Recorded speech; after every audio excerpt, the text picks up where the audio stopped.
الله الرحمن الرحيم الحمد لله وكفى والصلاة والسلام على نبيه المصطفى وآله وصحبه المستكملين الشرفاء وعلى من سار على نهجهم القويم إلى يوم الوفاء بعد.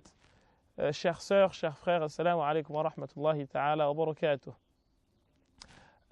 Nous voici de nouveau dans cette rencontre de la miséricorde pour parler et terminer ces rencontres et parler d'un hadith ou de deux du prophète sallallahu alayhi wa sallam qui témoigne de la miséricorde qui est celle d'Allah subhanahu wa ta'ala à notre endroit, après avoir parlé de la nature, des bienfaits on ne peut plus innombrables ou indénombrables que Allah subhanahu wa ta'ala nous a donnés.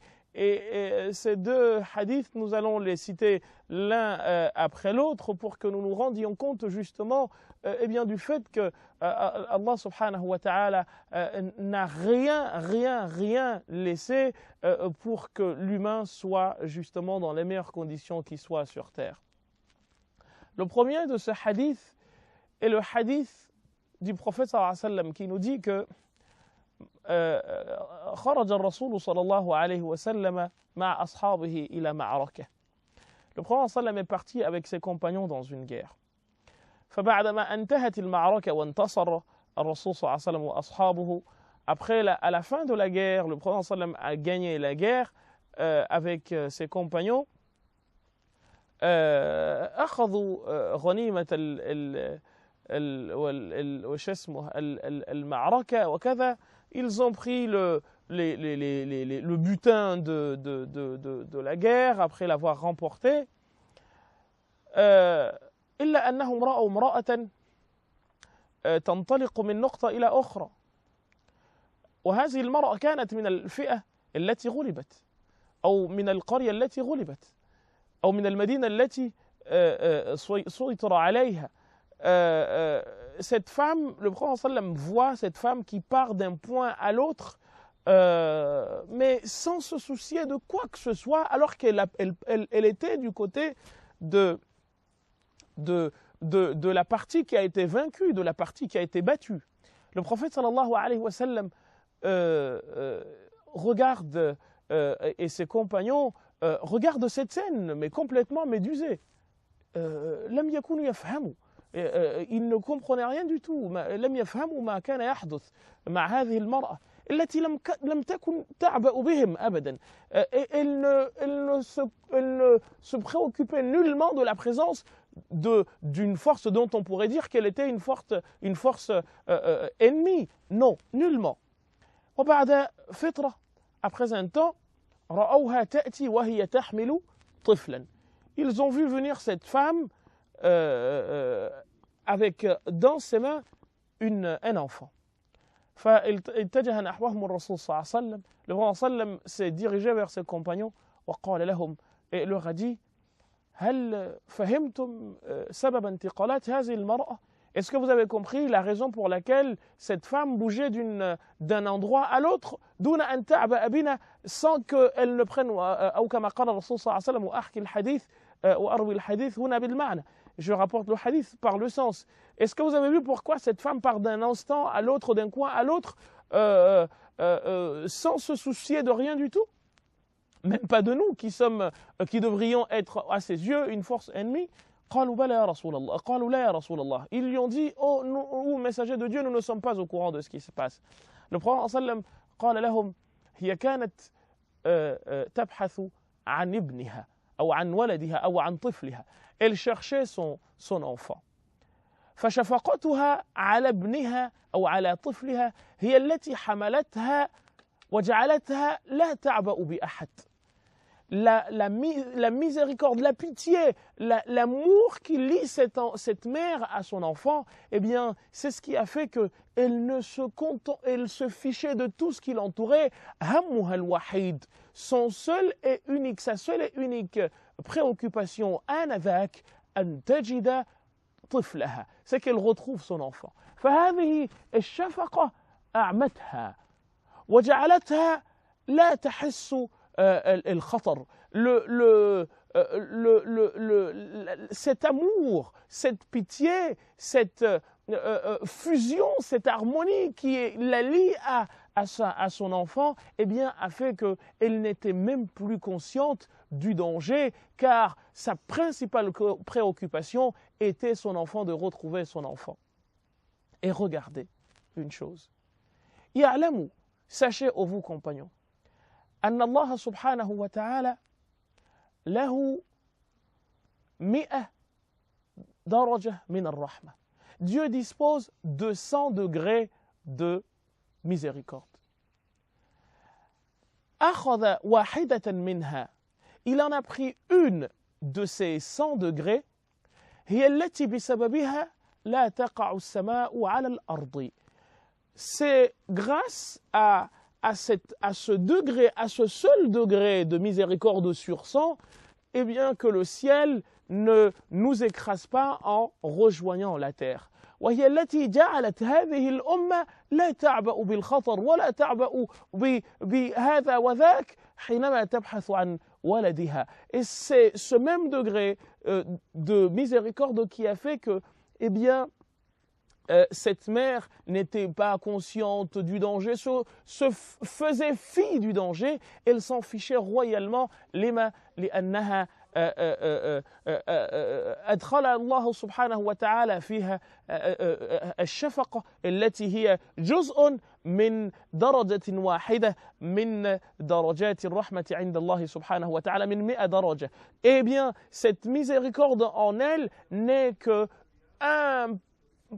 une partie de la miséricorde qu'Allah subhanahu wa ta'ala, du seul degré de miséricorde qu'Allah subhanahu wa ta'ala a mis sur terre. Et on va aller plus loin. النمر حينما يأخذ طفله, lorsque la panthère أو أمثال النمر من السباع, l'équivalent ou la panthère ou les fauves, les animaux sauvages, lorsque حينما يأخذ ابنه, بما يأخذ الابن, par quoi cet animal-là prend-il son enfant? وليست لها يدان بهما يحمل جنينها أو طفلها من مكان إلى آخر, alors qu'il n'a pas de mains par lesquelles emmener son enfant d'un endroit à un autre. بأسنانه, par ses dents. هذه الأسنان التي تقتل ما تريد. ces mêmes dents هي نفس الأسنان التي تحمل بالشفقة وبالحنانة وباللطف ابنه. Eh bien, les mêmes dents qui servent à couper en morceaux, à déchiqueter sa proie, c'est les mêmes qui servent à porter l'enfant, le bébé de la panthère, le bébé du lion, le bébé même du chat. Eh bien, c'est par les mêmes dents qui tuent, ces dents assassines. أسنان الأسد هي نفس الأسنان التي تحمل ابن الأسيد من مكان إلى آخر.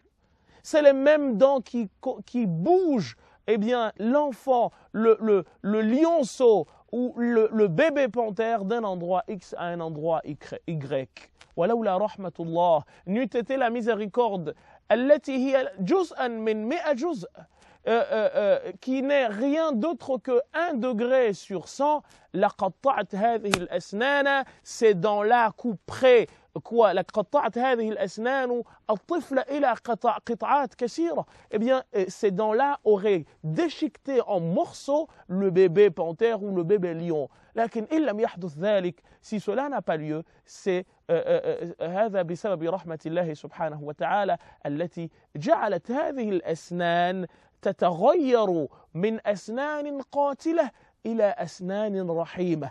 Eh bien, c'est la miséricorde d'Allah subhanahu wa ta'ala qui justement transforme ces dents en les faisant passer du statut de dents meurtrières au statut de dents miséricordieuses.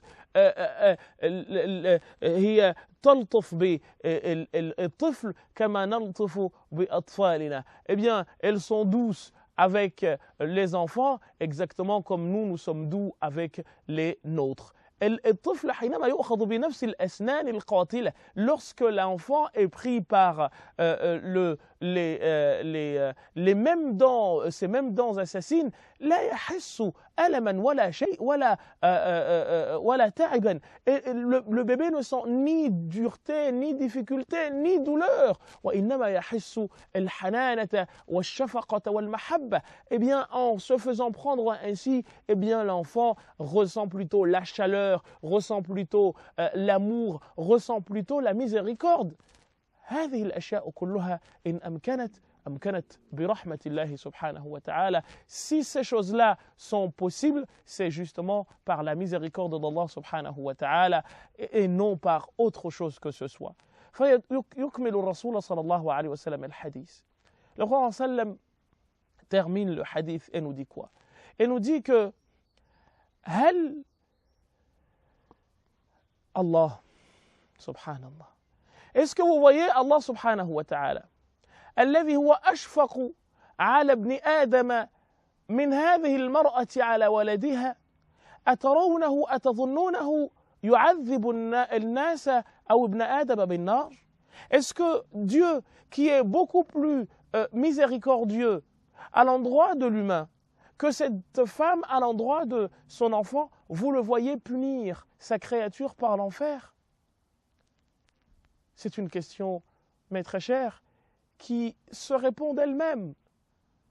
Si Allah a plus pitié de nous que notre propre mère, c'est que wallahi, il n'y a pas plus grand, on ne peut pas s'imaginer une plus grande miséricorde, chers frères, chères sœurs. Ce hadith-là, quand on le lit, on se dit, eh bien, on peut comprendre pourquoi il dit dans le Coran, أولئك يبدل الله سيئاتهم حسنات. Cela, Allah subhanahu wa ta'ala, eh bien, ils transforment leurs péchés en des hasanat. Parce qu'en effet, il ne veut pas nous punir par l'enfer. Il nous a avertis. حذرنا من النار وأرسل إلينا ليحذرنا منها رسل وكتب. Il nous a envoyé des messagers, il nous a envoyé des livres pour nous mettre à l'abri de ces dangers-là, pour nous avertir du fait que, eh bien, il y a un enfer qui est là, qui attend quiconque, bien entendu, désobéit. الحكمة الفرنسية تقول الإنسان الذي أتاه التحذير يكون أشد تحفظا من الآخرين. La personne, un homme averti en vaut deux, parce que la personne, en principe, étant donné qu'elle est consciente du danger, eh bien, elle se préserve davantage pour justement ne pas tomber dans ce dans quoi on lui a dit qu'il finirait par tomber. لولا رحمة الله سبحانه وتعالى لما نزلت كتب ولا رسل. N'eût été cette miséricorde, nous n'aurions eu ni ni livre, ni messager. Et c'est d'ailleurs pour cette raison que l'imam Ibn al-Qayyim, toujours dans son livre Madarij al-Salikin, parce qu'on en a parlé dans d'autres livres, il dit que Allah subhanahu wa ta'ala, il est, c'est vrai, Rabb, et il est Rahman, il est Rahim.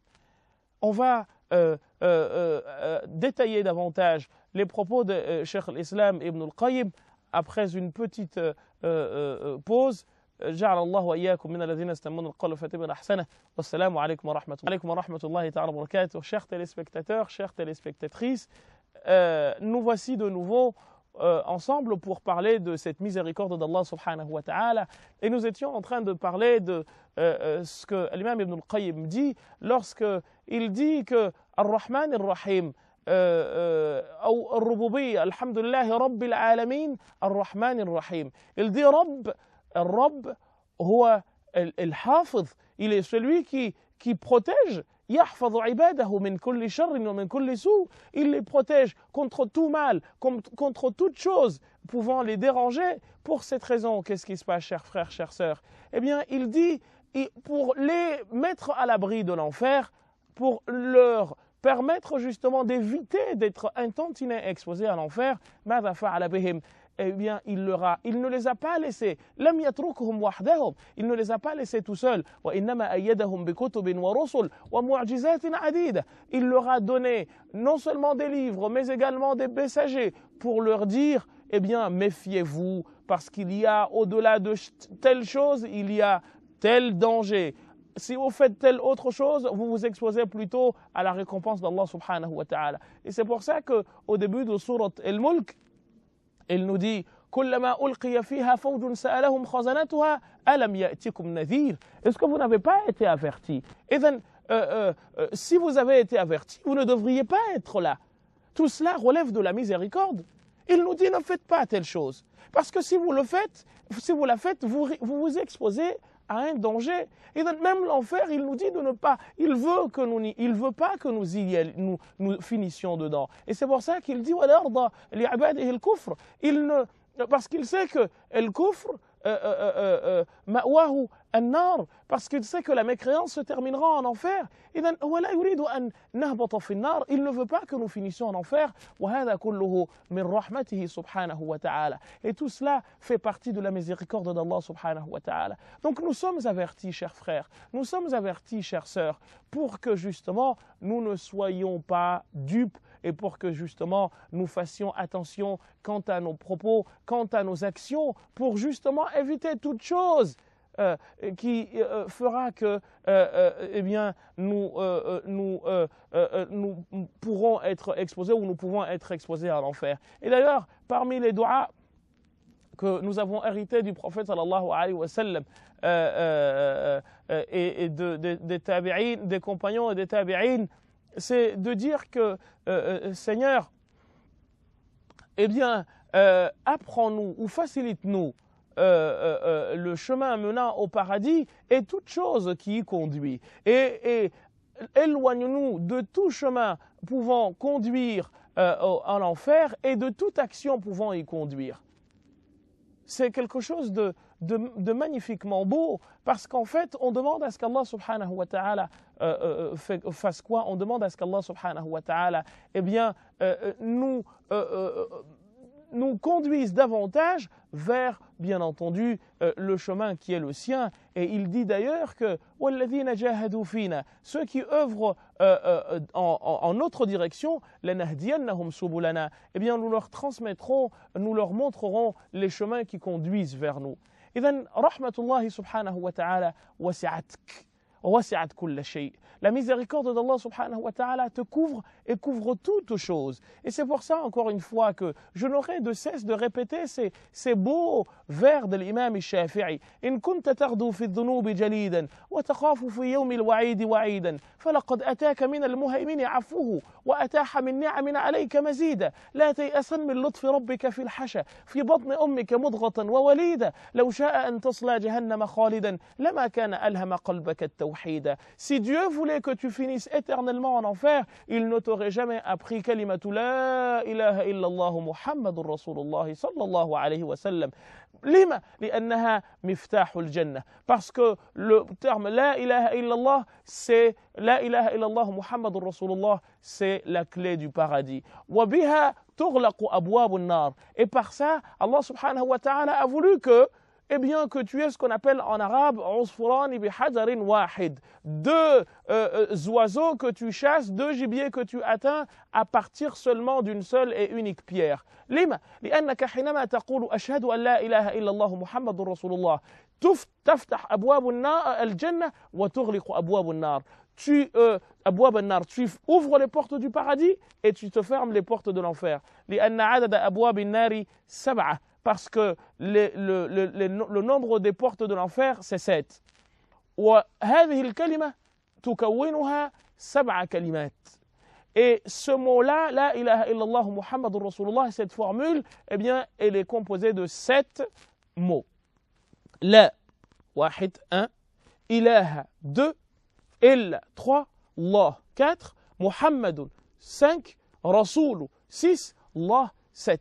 إذن 7 كلمات بها تفتح أبواب الجنة وتغلق أبواب النار. 7 mots par lesquels tu fermes les portes de l'enfer et tu t'ouvres les portes du paradis. ليس هذا إلا رحمة الله سبحانه وتعالى. Tout cela n'est rien d'autre que la miséricorde d'Allah سبحانه وتعالى. وفي العهد القديم et dans l'Ancien Testament وفي التراث أيضا يروى il est recueilli que, eh bien, al-sama, le ciel, taqulu lillahi subhanahu wa ta'ala, demande à Allah subhanahu wa ta'ala, da'ni ahbit alayhim, laisse-moi tomber sur eux. فيقول المولى عز وجل للسماء لو كنت خالقهم, si toi c'était toi qui avais créé l'humain, لما تصرفت فيهم كما تريد أن تتصرف فيهم. Eh bien, jamais tu ne souhaiterais qu'il leur arrive ce que toi tu veux que je fasse. والبحور أيضا تكلم الله سبحانه وتعالى وتستأذنه من أن تغرقنا. Et les mers, les océans demandent également à Allah subhanahu wa ta'ala, eh bien, de nous avaler. Ya Rab, اتركني أغرقهم أو اتركنا نغرقهم, laisse-nous les noyer. فيقول للبحور المولى عز وجل, et Dieu dit aux mers, لو كنت أنت التي خلقتهم لما أردت لهم ما تريدين. Si c'était toi qui les avais créés, si c'était vous qui aviez créé l'humain, wallahi, vous ne souhaiteriez pas que ce que vous voulez qu'il leur arrive. والأرض أيضا كل يوم تكلم المولى عز وجل. Et la terre, tous les jours, elle parle à Dieu. Ya Rabb, utrukni abla'hum, laisse-moi les avaler. Et Allah subhanahu wa ta'ala lui répond, Ya ard, ô toi terre, law kunti khaliqahum, si c'était toi qui les avais créés, eh bien, لما تصرفت كما تريدين أن أتصرف فيهم. Eh bien, tu ne te serais pas comporté exactement comme tu veux que moi je me comporte vis-à-vis d'eux, c'est-à-dire que tu aurais été beaucoup plus miséricordieux envers eux, tu aurais été beaucoup plus pardonneur envers eux, et c'est la raison pour laquelle il dit que Inna Allah yuhibbu at-tawwabin wa yuhibbu al-mutatahhirin. Pour cette raison, Dieu dit, il aime ceux qui se rédiment et ceux, bien entendu, qui cherchent à lui demander pardon. C'est pour cette raison, encore une fois, chers frères et sœurs, que nous vous disons ici, en concluant ces émissions, que la miséricorde d'Allah subhanahu wa ta'ala, elle est là. Elle est là, elle ne demande qu'à être vue et elle ne demande surtout qu'à être constatée. Et celui et celle parmi nous qui veut en profiter, qui l'ouvre seulement les yeux et qui lève les mains vers Allah subhanahu wa ta'ala, qui lui demande de faire descendre sur lui sa miséricorde tout en appliquant la miséricorde au quotidien, parce que celui qui fait miséricorde aux gens, Allah subhanahu wa ta'ala lui fera miséricorde. الراحمون يرحمهم الرحمن تبارك وتعالى يرحموا من في الأرض يرحمكم من في السماء وصل اللهم وسلم وبارك على سيدنا محمد وعلى آله وصحبه والحمد لله رب العالمين. Et à d'autres occasions, Inch'Allah. Wassalamu alaikum wa rahmatullahi ta'ala wa barakatuh.